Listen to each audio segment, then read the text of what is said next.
তাই না? জি ম্যাডাম। উনি তো ঠিক কথাই বলেছেন। আপনি যদি টাকা পরিশোধ করতে না পারেন তাহলে তো ব্যাংক আপনার সকল সম্পত্তি ক্রোক করবে এবং নিলামে তুলে বিক্রি করে দেবে। আরে বাড়িঘর সব নিয়ে নিলে আমরা থাকবো কোথায়? রাস্তায়। আপনারা রাস্তায় থাকবেন, ওইটাই আপনাদের জন্য উপযুক্ত জায়গা। এখন কোন আপনারা কি শালিমার গ্রুপের নামে এটা লিখে দিতে চান নাকি চান না? বুঝতে পারছিস? এই সঞ্জিত, হ্যান্ড আপ করা। আপনার দাঁড়ান,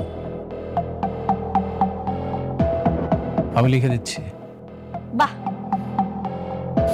বেশ। ম্যানেজার আঙ্কেল, ম্যাডাম বুঝতে পারছেন তো কি করতে হইব? ক্লিয়ার।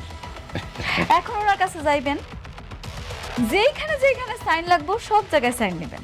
নেওয়ার পরে টাকাটা ওনার কাছে বুঝাই দিন। জি ম্যাডাম। রাতুল সেন আসুন।